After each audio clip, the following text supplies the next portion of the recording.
Okay, I'm live.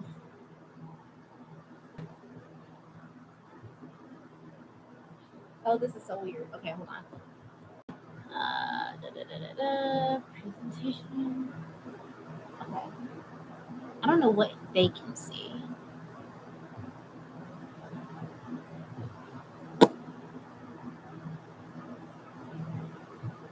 You know what? Honestly, fuck the Google Meet because I got to do one or the other, and I can't do the Google Meet right now.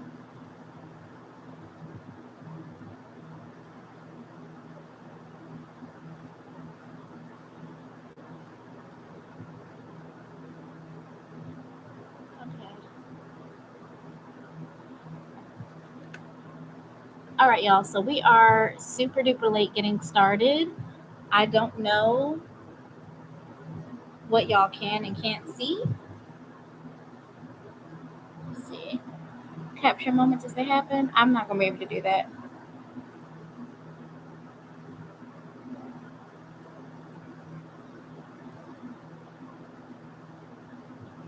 Why? I think I may have figured out how to be self-sufficient over here.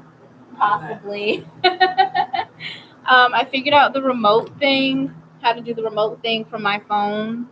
So hold on, let me see. Present. And then yeah. Sweet. So I think I got this over here. I just don't know how it looks from like the live, like how the YouTube live. Can you like see how it looks on your end? Yeah, pull it up. Okay, thank you.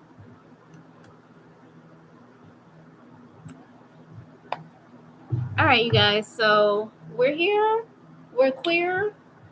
Get used to it. But also, I'm by myself today, except for Y, who is acting as my one man band, my one, you know, teammate here.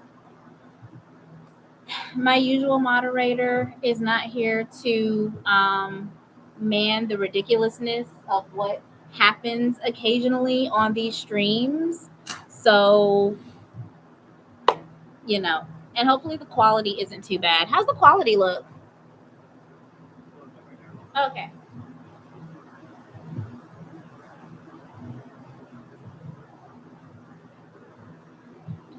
So we're not doing the Google Meets today because I can literally only do one thing or another, and I can't do both. I can't do it all.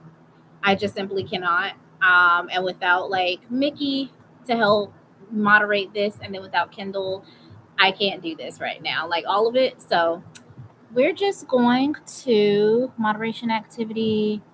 Moderation activity will be shown. Okay. Huh? It looks good? Oh, great. Okay. All right, cool.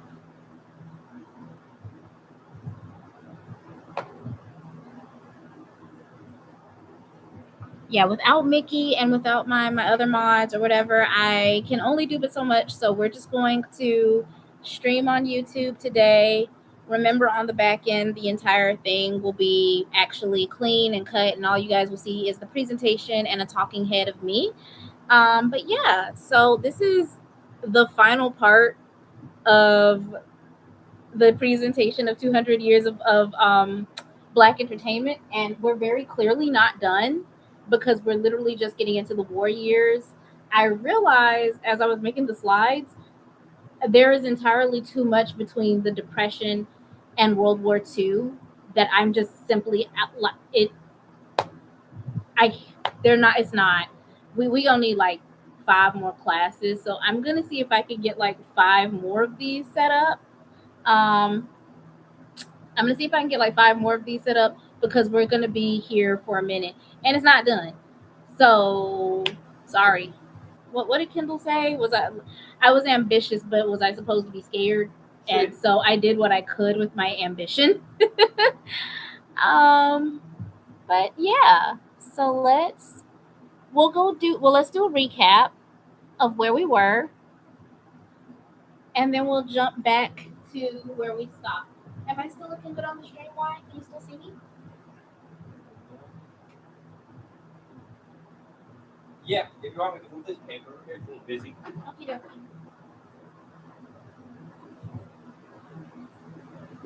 Thank you. Oh, it's a giant sticky note. That's a giant sticky note? That's so cool. That's dope. Oh my god.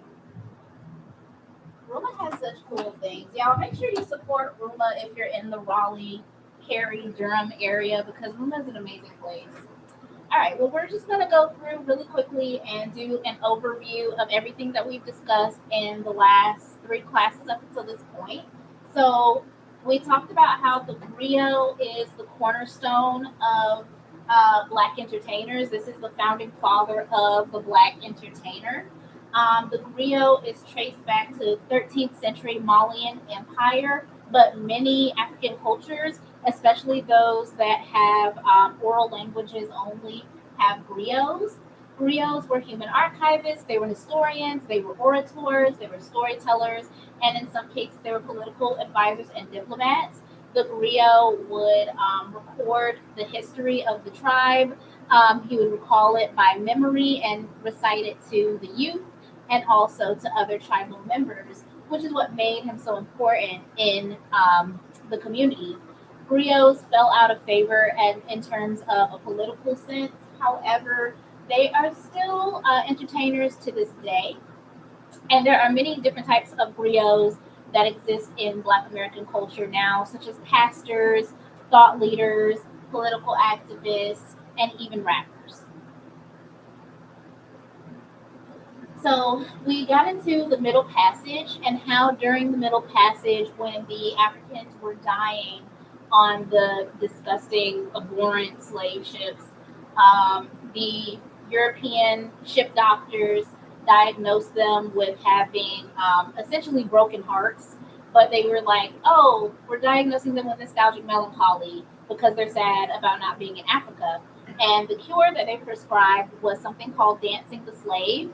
Dancing the slave would be a practice where they would bring the enslaved Africans above board and basically force them to drum and dance uh, for their health, supposedly, but in reality, it was really a humiliation ritual that was for the amusement of the enslavers. And they would do this before typically sexually assaulting the enslaved people, particularly the enslaved women, and many enslaved African women were already kept above board for this very purpose. A lot of slave revolts actually happened right on the ships. Enslaved people would fight with the captors, throwing them overboard, sometimes throwing themselves overboard if it meant taking out at least one of these people. In one instance, where an enslaved African girl refused to play this twisted game doing the dancing of the slave, she was tortured and killed for her defiance. Okay. We talked about slavery and how Africans brought over their traditional songs, their stories. They would speak of home because it was basically the only way that they had of getting back home. And how, what else did I say?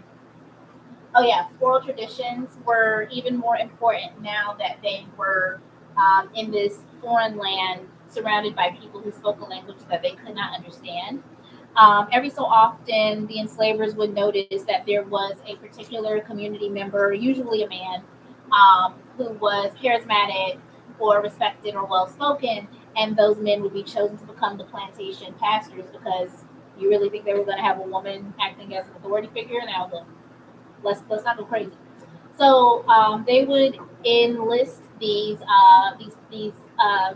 enslaved men to become pastors for the plantation, and who are supposed to spread white people's version of Christianity, which worked against them because as these plantation pastors learned how to read and learned how to really absorb and comprehend what they were reading, they were like, huh, slavery doesn't feel very fair and just to me if this is a fair and just God. So we might touch on that whenever Roma lets me have this space again, but not right now. Okay. So we talked about how Black culture started with Black people creating Saturday night dances. This is where that concept of partying on Saturday night, getting up and being in church, bright-eyed and bushy-tailed on Sunday morning comes from. Because Sundays were their day of leisure, Sunday nights were also a small leisure period where they would dance and sing and commune. And then this would roll into Sunday, which is where we get the concept of Sunday dress and dressing your best for church. A lot of the times, enslavers would give and their I don't know, I hate saying slaves. I try to say enslaved people, but they would give the enslaved people scraps of ribbons, nice fabrics, beads, and things like that as just little prizes, little knickknacks, or just things they didn't want anymore. And the African men and women would wear these on their person as a means of just kind of honestly exerting some bodily autonomy, which would morph into Sunday dress. You know, the concept of wearing your best dresses, your nice suits, your alligator wingtip shoes or whatever, the big hats, and all of that good stuff. Africans also started to create or integrate into the um, the what's the word I'm looking for? Holidays, the holidays that were already here, and sometimes they would also create their own holidays. One of those being Pinkster Day, which is the oldest African holiday, starting around 1770, which was an adaptation of a Dutch holiday that had already existed. There was also Negro Election Day, which is exactly what it sounds like. I'm not going into it right now, but when we do the playback, you guys will get what Negro Election Day is, among others. And then we spoke of Congo Square. Congo Square was a part of New Orleans, a small part where Africans of Angola and Congolese descent would gather and enjoy their traditional music and dances. Um, White people saw them having fun without permission and were like, we don't like this. Which is genuinely that was what happened. They were like, we don't like y'all having fun without our permission. So they slowly started to close down Congo Square through a series of ordinances that banned the playing of music. They banned strolling. They banned dancing, and then finally they just completely banned the gathering of Black people in general. However, the traditional beats and dance style that started in Congo Square is still found in second line parades, which are very widely associated with New Orleans and Mardi Gras musical influences. I'm gonna see where we're at right now because I'm tired of moving my mouth. Hold on. All right. I don't think anybody's in. Nope, it's just us. Okay. Okay. Make this big. All right, so to kick things off, we talked about the cakewalk. The cakewalk was created on plantations. The cakewalk was a celebration, so to speak. It was another little leisure period that the masters would allow the enslaved people to have, which was just another form of white people using Black entertainment for their own amusement. But basically, it was a couple's dance where the best cakewalker would receive a grand cake if they won the dance. So the way that the cakewalk came to be is that enslaved folks who would service the parties of their masters would watch the dances that their masters would do. The main one being the grand march. The grand march was very stiff. It was very rigid. It was very upright, and the enslaved people thought this was funny, so they would mock them and do the same thing, but they made it way more exaggerated, which ironically made it more swaggy. And white people thought that that was really interesting. And so they were like, oh, we like this. Continue to do this. And Black people were like, all right, fuck y'all. But yeah, okay. And so that's basically how the cakewalk came to be and came to kind of be, I would say, the first major like cultural marker um, in America, and it was, of course, a Black American dance. Um, Black American performance was also very queer. So this is two women. Black people performed in drag, often in vaudeville and on stage. Vaudeville and the Chitlin Circuit was basically a variety show that rose to prominence in the 1870s into the 1930s. It involved a comedic variety show. There was a master of ceremonies who would engage the crowd and introduce the acts. There would be comedians, acrobats, jugglers, dancers, singers, dirty jokes because these were very working man's, like a lot of working man humor. This was very much for the people.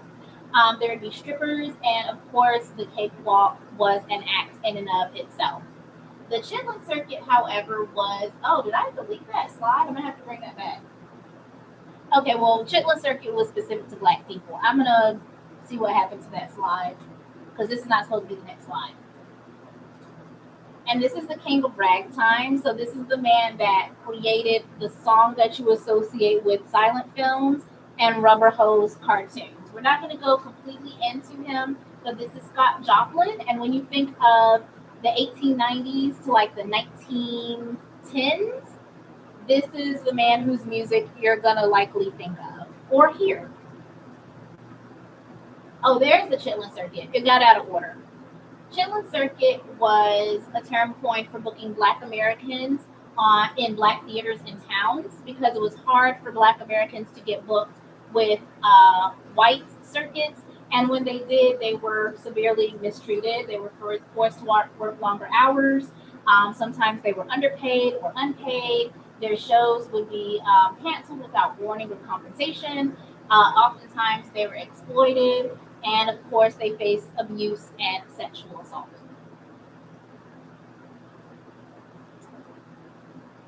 So this man started as a vaudeville comedian, but he would go on to buy a bunch of abandoned theaters and create the first Black theatrical circuit in which Black vaudevillians would actually be able to comfortably book and would be paid better and given more reasonable hours.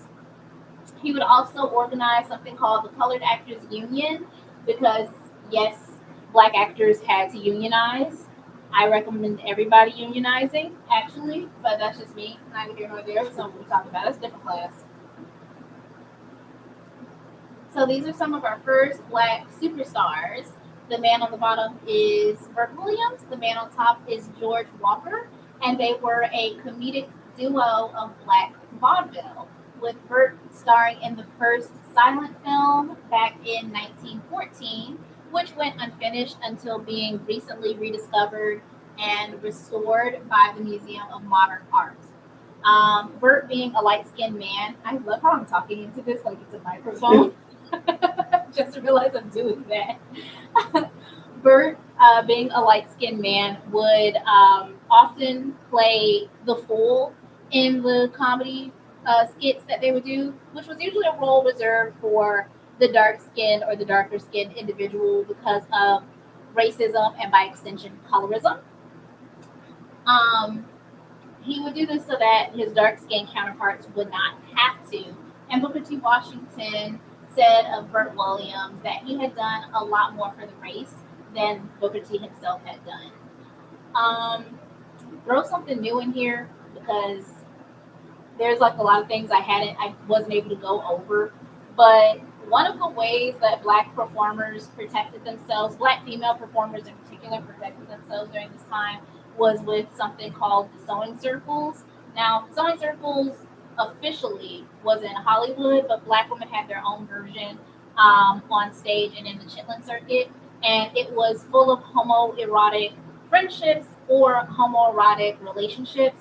A lot of the times, Black women would either form homoerotic friendships or lesbian relationships, not only because they genuinely loved and cared about each other, but because these were a means of comfort and protection for them. Because oftentimes, not only were they mistreated by Um, the white showrunners, they were also mistreated by their fellow black male actors. So this was a means of protecting themselves, but also finding comfort, intimacy, love, and appreciation and respect while dealing with the harshness of being on the road. New piece of information. I didn't know where to put it, so now y'all know. George Walker took on the role of the straight man. He wore the nice suits and the monocle, and he used dress as a political statement just as much as a part of his entertainment act because he recognized how he, as a black man, particularly a dark skinned black man, in vaudeville and on the entertainment circuit would be perceived. He and Burt would go on to form Walker and Williams Productions and would create some of the first all black produced stage shows. They would be joined by a lady named Ida Walker in the late 1890s, and then Ida and George would marry in 1899. Ida added a feminine flair to their performances, and I think it was her addition that really catapulted them to further success, wherein they would travel internationally to Europe and entertain the royal family. Ida would be invited to high society women's homes to teach them how to dance, which is really funny to me because it's like it just feels very up like white yuppie, like a very white yuppie thing to do to be like, come into my home, black woman, and teach me how to dance. I don't know. It just feels like something that only a rich white woman would pay for. I don't know. It was just me. Um, Ida would be crowned the queen of the cakewalk because she was so prolific at the dance.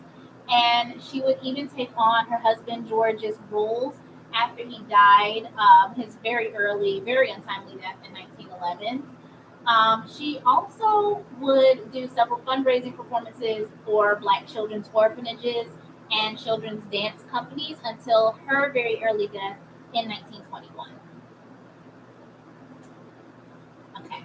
And then, of course, I had to, for Pride Month, I did have to spotlight the godmother of ballroom, William Dorsey Swan. William Dorsey Swan, by day, was a janitor for a university, but by night, she was a godmother who would invite all of her queer friends to whatever space that she managed to rent out or break into. She would provide dresses and gowns and jewelry and shoes for everyone. Everybody would be able to come, be who they were, dressed in drag, and there would be performances, there would be dancing and music and food. Many times, her parties were shut down. She and her friends were arrested, and many times she was bailed out by her community because her community loved her just that much. Her story fascinating. Definitely look more into William Dorsey Swan if y'all can. We will talk more about her later on when I synthesize all of this information for the slides. But we got to move on. Okay, see where we're at right now. Because I'm tired. The kid is tired. Nope, nothing. We're still live, but this is the one time people aren't in. But I feel like it's also because, oops. I feel like it's also because it's a Saturday. And a lot of the Juneteenth celebrations are tonight. Yeah, they're happening today. So I'm competing, and that's fine. I hope that y'all are actually out here celebrating Juneteenth and Pride as you should be. You said you're big on TikTok. Do you announce TikTok that you're going live? I can't. They shut down my live streams. Oh, what? Yeah. I was talking about how sex work is work and sex workers deserve rights, and they were like, "Shut the fuck up!" and I haven't been able to go live since. Oh shit. Yeah. So I've tried. I fought it, but yeah. So I'm going to break some of these down. I'm going to do like talking heads over these and try to break some of these down and like upload them. But my TikTok has been like crazy suppressed. So I get like not even a third of the views that I did at one point. So Hmm. is what it is. Little suspicious. Very suspicious, right? It's a little fishy, but you know, I've seen dead bodies on TikTok, so like I can't imagine what they're. I literally there was a woman who fucking huge titties, nothing but like a pasty this big on each one, just windmilling them bitches, and I'm like, oh, okay, so she can windmill her titties on TikTok. But I can't think that that's work and say so out loud. Exactly. Like, The sex workers can be here. I just can't advocate for them. yeah. Really funny. All right. So we got into the Harlem Renaissance. The Harlem Renaissance, a moment, a vibe, deserves its own class, could really have its own class.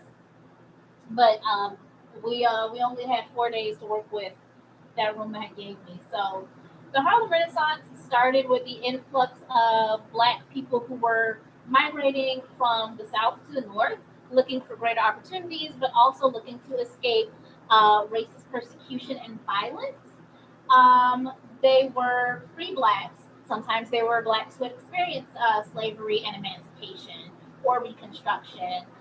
There were also African immigrants coming in, black people from the Caribbean coming in, and other parts of diaspora. So this huge melting pot culminated in an explosion of artistic, scientific, and literary, like I guess, outpouring that came from this marrying of all these different people from these different walks of life with different ideas. And very prominent figures of this movement would be artists, poets, novelists, and activists who gave us a lot of the black art that we still reference to this day, such as Zora Neale Hurston, Langston Hughes, Marcus Garvey, who was a political thought leader, County Cullen, and A'Lelia Walker, who was Madam C.J. Walker's daughter, who took on her business after her mother died. But the entertainers, along with the artists and novelists and poets and stuff, those were the ones who really, really carried this era. I would say that these two gentlemen are responsible for the kickoff point, the hard launch of the Harlem Renaissance. Noble Sissel on the right and UB Blake were vaudeville performers who met one another and realized that they had a spark. They joined forces to begin writing compositions as well as stage shows.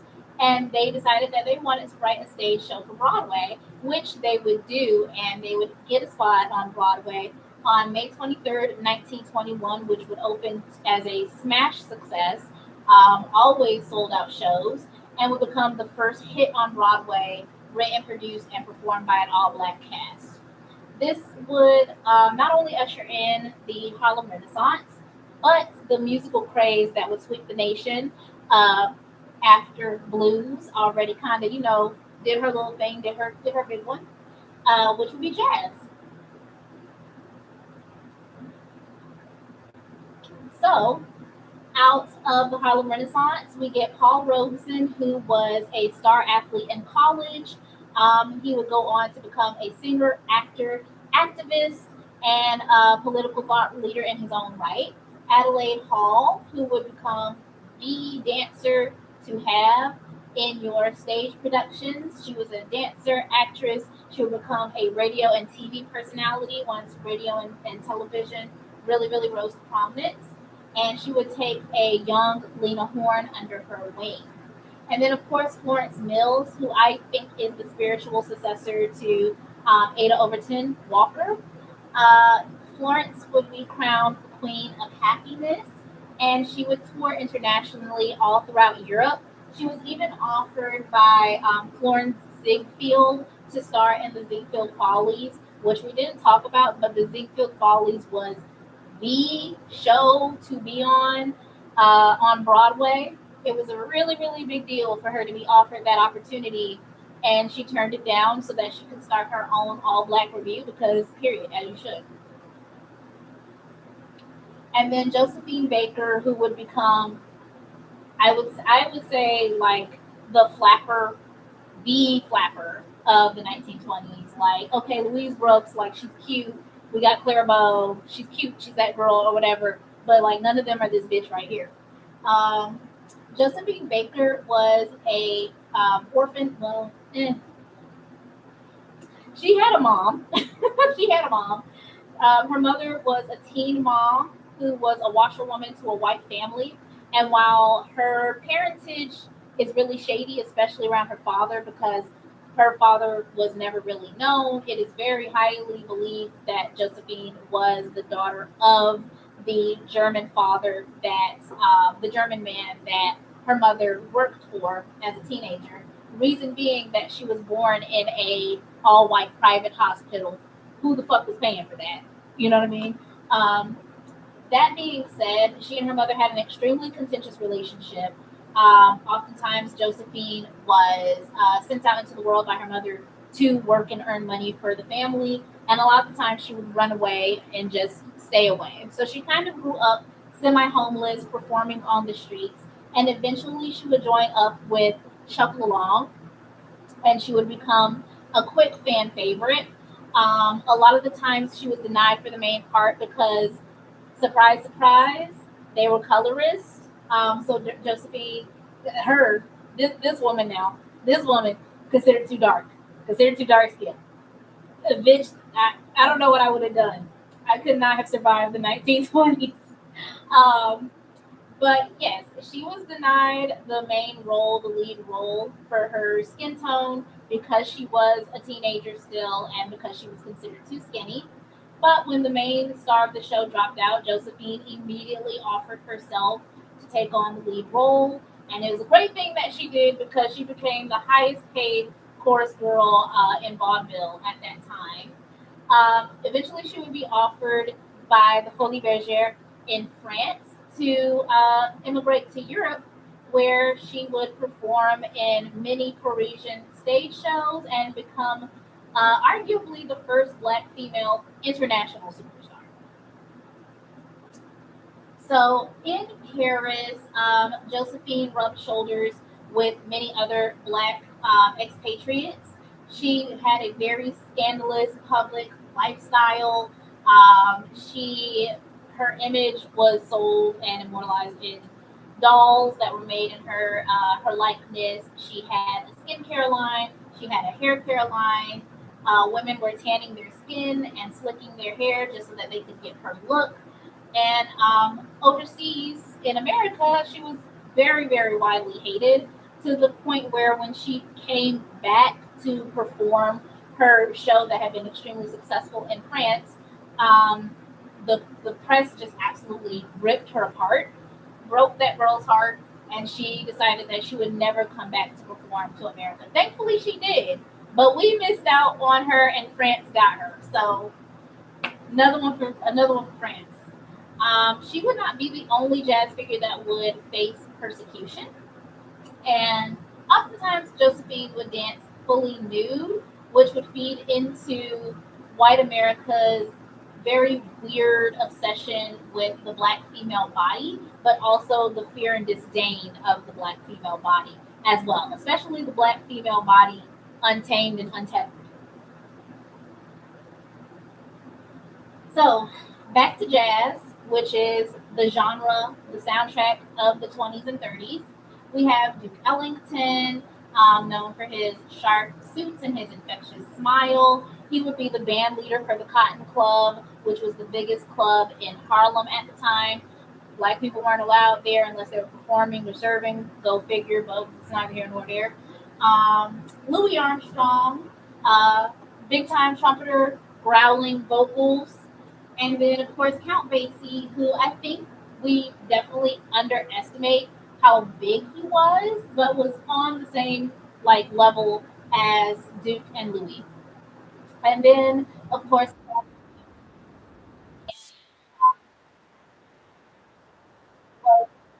in my opinion, he was like the band leader of the 1920s. He was a extremely charismatic, zealous performer, and like I don't know, just like look at him go, just look at him go. I would say that he was really James Brown, Michael Jackson, Chris Brown. This footwork, this dance style does not exist without Cab. He would become the second band leader to take over the Cotton Club after Duke gave up that opportunity to go work elsewhere. But he would also break down the colorist barrier that stopped dark skinned women from performing at the Cotton Club. Duke's personal band of chorus girls were called, he called them his chocolate bunnies. They were all darker than a paper bag, which was a no no for the Cotton Club at the time. They only wanted girls who were very creepy, but very much in line with white patriarchal beauty standards. They wanted girls that were 115 pounds, no more than 115 to 120 pounds, um, no darker than a paper bag, and no older than 21. So they literally wanted skinny children. They literally wanted skinny children performing there. And as you can see, everybody in Cat's chorus, we might have had a couple of teenagers, but these all look like healthy grown ass women. So Cab really fought to have these girls as a part of his act. The Cotton Club wanted nothing to do with women that didn't fit their tall, tan, and terrific archetype, which is exactly what they called it, what they called the girls that worked there, to the point where they had a drink called Tall, Tan, and Terrific, which is also creepy and gross. It's neither here nor there. Either way, he said, if y'all don't let my girls perform, I'm walking. And so they were like, fuck, okay, I guess. And we got our chocolate bunnies. So this was Cab's sister, who had the same very zealous, outgoing, joyous, charismatic performance style as him, and she was a big influence on his performance style. She started out with Sissel and Blake's Shuffle Along, and then she would become the first woman to lead an all male band, which she called Blanche Calloway and her Joy Boys, which I think is really cute. And then later it would be Blanche Calloway and her orchestra, which is basic, but I guess, my good sis is a name now, so we gotta be a little bit more serious. Blanche would not be the only jazz lady of the era. There would be many more to follow in the swing era, which eventually we're going to talk about, but I didn't finish my slides. So hold on. Let's check in. Damn, I wish it was some people in here so I could talk to you. Because I'm so tired of moving my mouth. It's two people in here. Hello, everyone. One of them is you. Hi, Y. Y'all tell me how. Well, the other person who isn't Y, can you tell me how? Oh, somebody's giving me some hearts. Thank you for the engagement. Is it you, Kendall? Is that you, baby, or is that Mickey? Because I have a feeling that's Mick. It's Mickey, it's Kendall, or it's Blake. That's one of the three people that I think it is. From the suspicious lack of talk. Another person in the chat. Yeah, the other person in the chat. I think that might be Mickey or Kendall. I know Mickey has like a meeting, a work meeting. So from the like suspicious lack of like conversation, I think it might be her, because Kendall doesn't have anything to do. I know I'm really speed running, you guys, but I'm just trying to get us back to where we left off. I'm just trying to give you guys the rundown so we can get to the beginning of the war years. Y'all, like, I really thought that I could very cutely and succinctly like pack like a lot of history into like a little bit of information, but I just realized like there's lot a lot of shit happens per decade, and I was like, there's shit, like, this is hard. This shit was hard. It was fun. I really very much enjoyed this. It's been really, really fun, but this shit's hard. I imagine there's part two where you have to be like, damn, I just can't talk about this person, and it's like, Yes, it's so frustrating. I'm like, Yeah. erasing a piece of history in it. Not erasing it, but like from this lecture kind of thing. Yeah, Like, there's so many aspects, and then like what's really important to keep, and then what is like a cool fact, but I can't, it's not necessary per se. That's hard. That's really hard too. Um, like, cause I could talk about this shit all day. I could talk about this all day.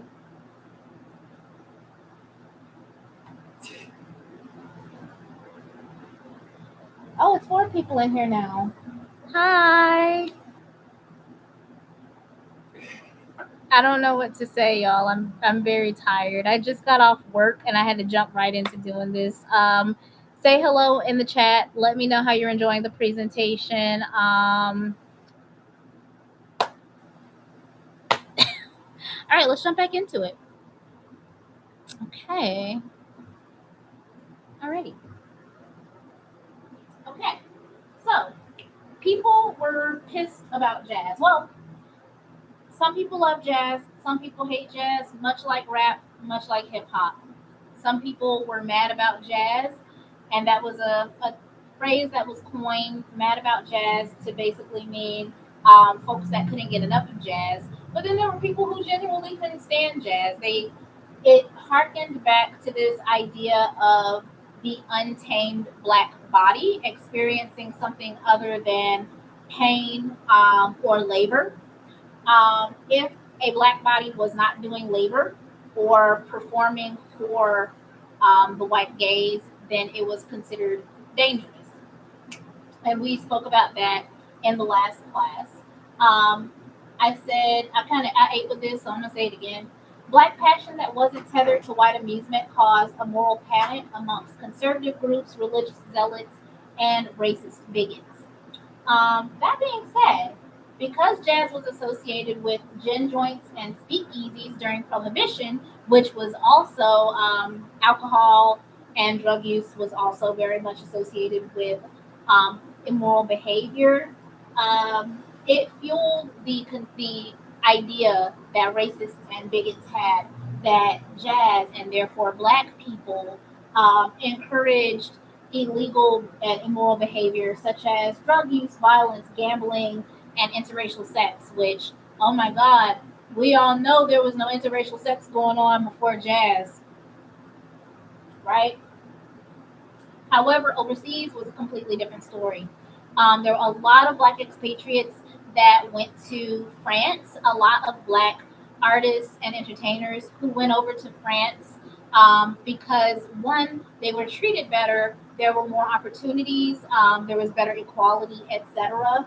And in Cairo, Egypt, in their Ezbekaya district, I believe is what it was called, many jazz musicians were welcome in the dance halls of Cairo, where they went on to become huge acts and even settled down in there. There was Billy Brooks, George Duncan, and Billy Farrell. And a lot of what happened in these speakeasies and these juke joints were white people seeking out these clubs and these spaces because they wanted the experience of being around black people and experiencing black music without the burden of actually advocating for the same black people that they would use for their amusement.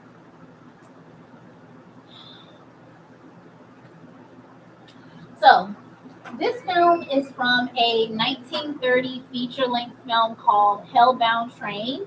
The plot of Hellbound Train is a runaway train conducted by Satan, where each train car depicts a different sin, such as gambling, smoking, dancing the Charleston, oh my God, shooting dice, and listening to jazz. And it was created by an interfaith black couple by the name of James and Eloise Gist. James was a Christian, and Eloise was of a faith called Baha'i, which I had never heard of before, but apparently the Baha'i faith was supposed to be a spiritual practice and ideology that was open minded to all different spiritual beliefs. However, even with that being the case, many of their films had overtly Christian overtones, such as condemning of things like abortions, drinking, smoking, partying, and everything that was associated with the jazz lifestyle. James and Eloise would acquire film equipment. I have no idea how they did this, but they would. And they would film and direct their own movies, usually, like I said, uh, discouraging the jazz lifestyle, which they would go around the country and screen in segregated black theaters and then follow up with a sermon. I guess that was fun back in the day. You got to get a movie out of it, so would have annoyed me, but even today, jazz is still heard around the world. There is an iteration of jazz that comes out of pretty much every country, including Egypt, India, Japan, Ethiopia, Nigeria, and Brazil. Jazz has transcended nationality, it's a transcended race, and it stood the test of time because even today, jazz can be heard in the genre called jazz pop, which fuses hip hop beats with jazz instrumentals. And now we get to, I think, where we left off? Kind of. Okay, sort of. So, catching up with Hollywood. Hi. Hi, how's it going? Peanut butter and jelly? We actually don't have any jelly right now. We are closed. This is a private event we have going on right now. We want to grab some food. It's Saturday, but Sunday? Saturday. They had church down there. Y'all missed it. I went in church. What were you in? I went in church. Can't hear you. It's not in church. It's right, okay. Yeah, I'm shoes, go shoes. Oh, hi, Minky. Can you shoes? You know shoes? He's asking for shoes. I got $20. I got $20. Hold on, you guys. Let's take.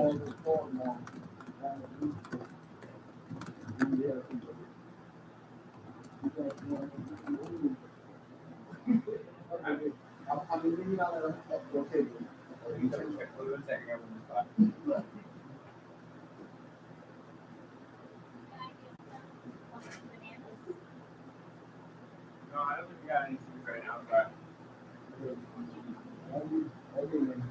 if you stop by the Saturday so weekend, give me that food discount. I'll that's what I'm saying. Right by the 100 plus. If you like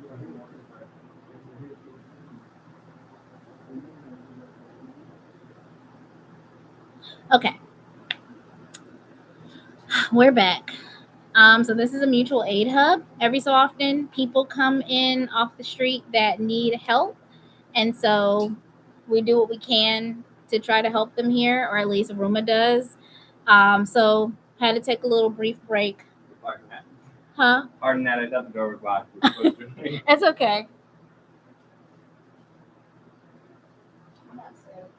Get my boba.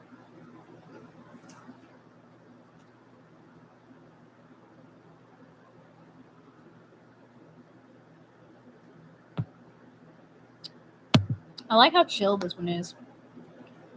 How chill it is. I like how chill like this particular class is. I don't feel like I have to be as on as I did like the last two. Okay. So just to catch up with what's been happening in Hollywood, the first films started coming out in the 1890s. Almost immediately, Black people were a part of the film industry. Hollywood was not the Hollywood that we know just yet. In fact, a lot of films were shot in New York and New Jersey, and Hollywood wouldn't start to be established until the 1910s. So over here in 1898, the first Black kiss will be captured on film between these two actors. It was called Something Good.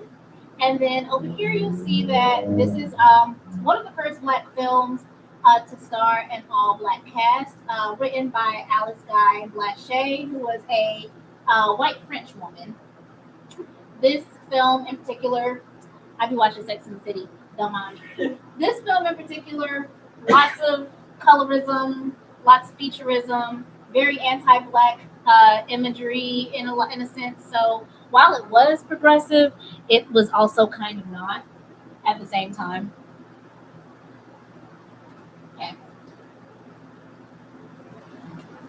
And then we have some of our first sirens of the silver screen. We have the first black woman to basically be signed to a studio contract, Madame Sultewan, which was her stage name. Her actual name was Nellie, and she had been an aspiring actress since she was a little girl. She started on stage and then found her way to Hollywood with her three sons, who she was raising as a single mother. She personally wrote a letter to D.W. Griffith asking for an audition when she realized that he was going to be filming um, the film Birth of a Nation. Birth of a Nation, I think he was filming it in her hometown of Kentucky, which was another reason that she asked to be a part of it. He signed her to a contract at $25 a week, which was really good money, especially for that time, especially as a single black woman with kids. Yeah. Then, of course, we have Hattie McDaniel, who would become the first black woman to win an Oscar in 1939 for her film Gone with the Wind, starring Vivian Lee and Clark Gable.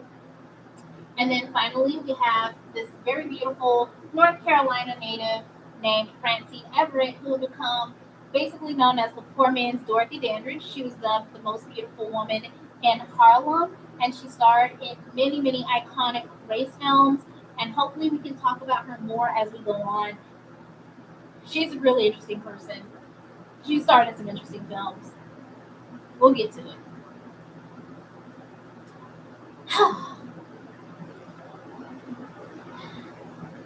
I used this picture twice, and I'm just now realizing it.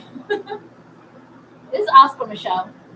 Oscar Michelle would basically become the first black male director um, in Hollywood, basically.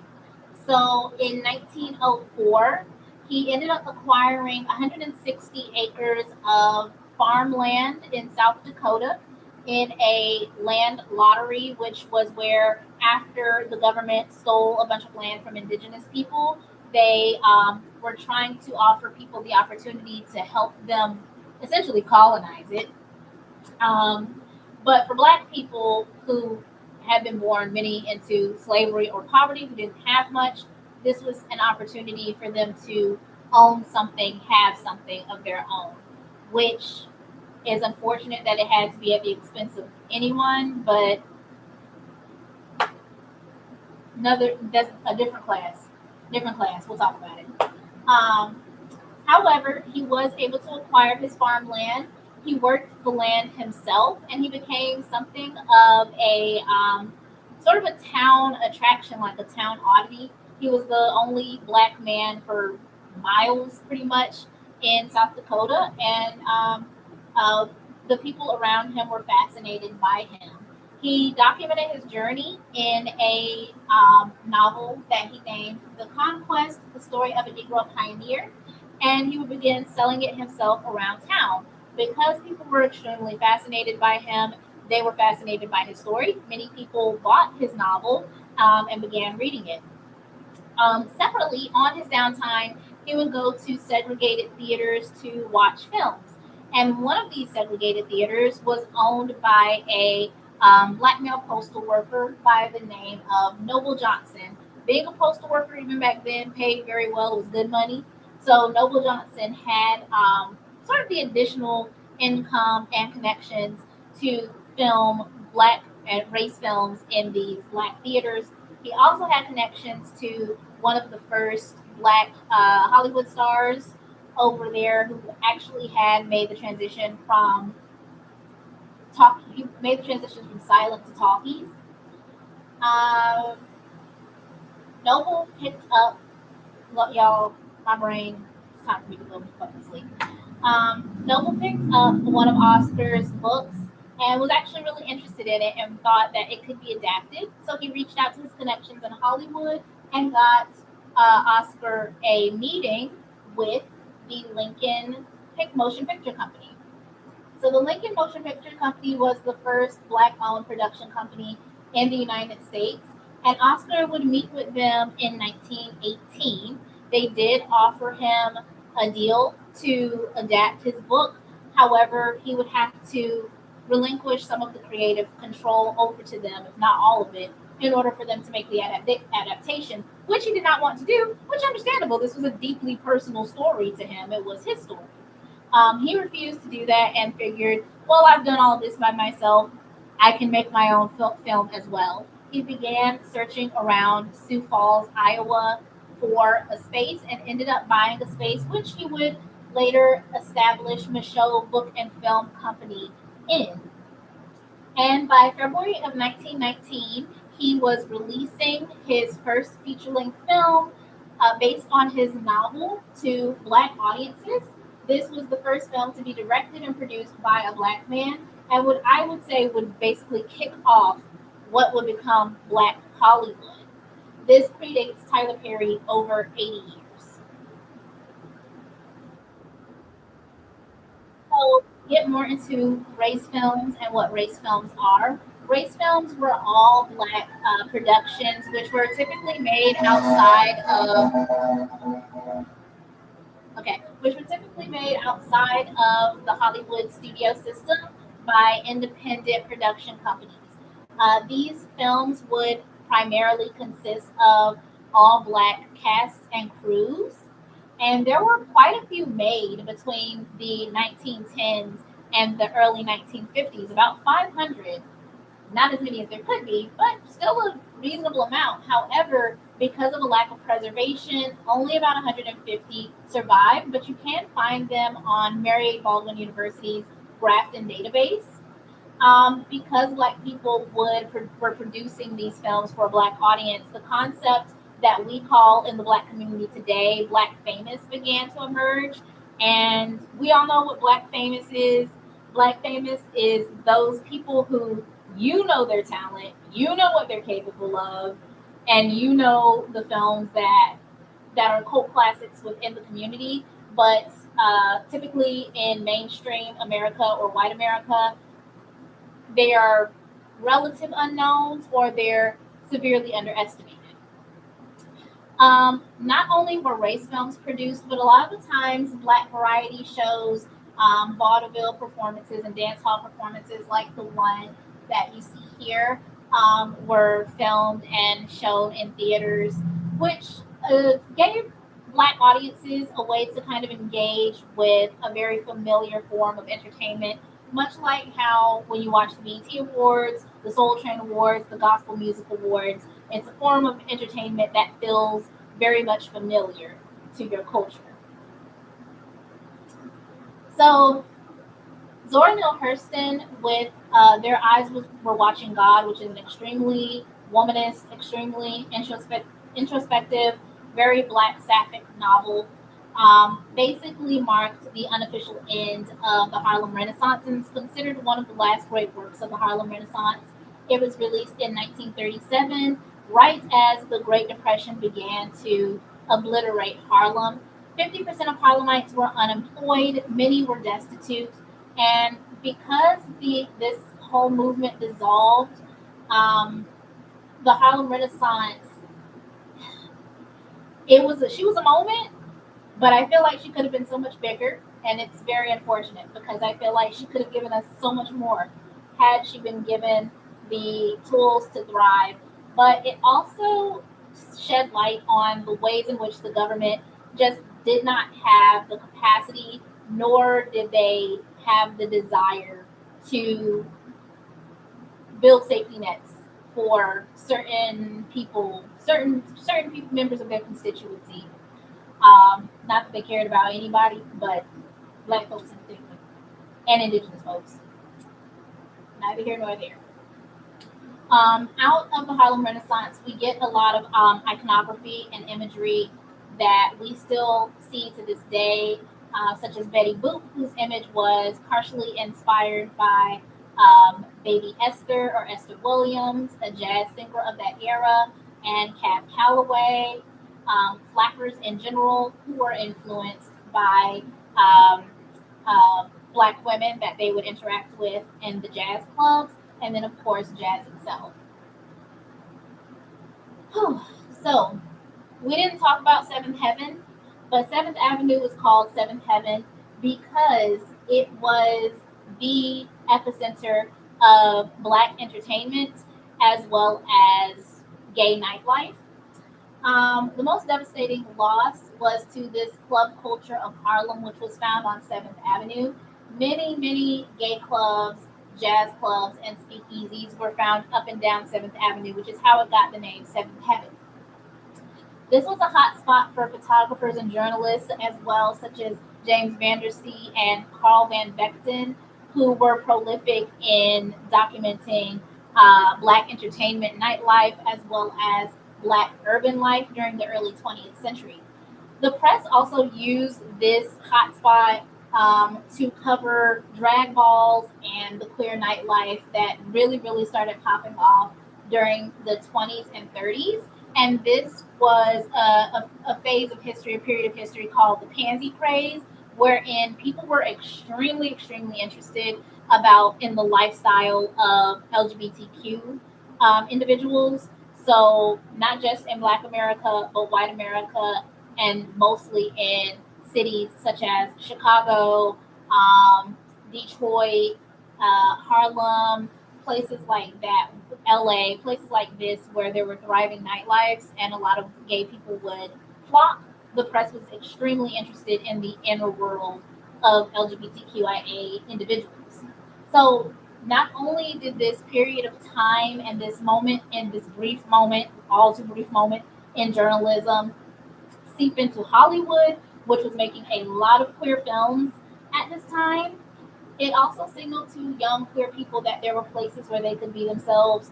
Many a gay through the 1940s to the 1960s flocked to New York because they were like, oh, that's where I go. This would change, however, in the Depression because white landlords were beginning to raise their rents or refusing to lower their rents or stagnate their rents. They were also firing Black employees, and many people who had the money and the time for frivolity and partying were choosing frugality and to pinch pennies where it mattered. And so, because of this, 7th Avenue essentially shut down, and it would also be partially impeded upon by the expansion of Central Park. Even to this day, though, 7th Avenue still remains a cultural hotbed for fashion and LGBTQ plus culture and history. And then World War II happened because goddamn America didn't get no fucking peace. Them years between like 1850 and 1950, we didn't get no peace in this bitch. So this came right on the heels of the Depression. America would be thrust into a world war that we really didn't have any business being a part of. Again, neither here nor there. We'll get into it. So that little moment, that little flash of peace in the 1920s had at this point been obliterated by the Depression and the widespread violence and destitution that had swept the nation. I didn't touch on this the last time we went through this, but there was so much gang and mafia related violence at one point in Chicago that it had a name. Like people were dying, Kim. It claimed tens of thousands of lives. So as much as there was fun and frivolity, there was a lot of violence, especially because of prohibition, turf wars, and the desire to make money off of this thriving underground alcohol like situation. However, now with the rise of World War II, all Americans were expected to pitch in and do their part for the war effort, even the ones that the country had turned its back on first and foremost during the Depression. Black entertainers once again would be extremely integral to another cultural moment that would begin to rise in American history. So films like these, which is depicting Black women enlisting in the force as nurses, were screened in Black theaters before film started to encourage Black people to get involved with the war effort and promote patriotism. According to the government, we were all united in the war effort, even if that didn't reflect in our politics.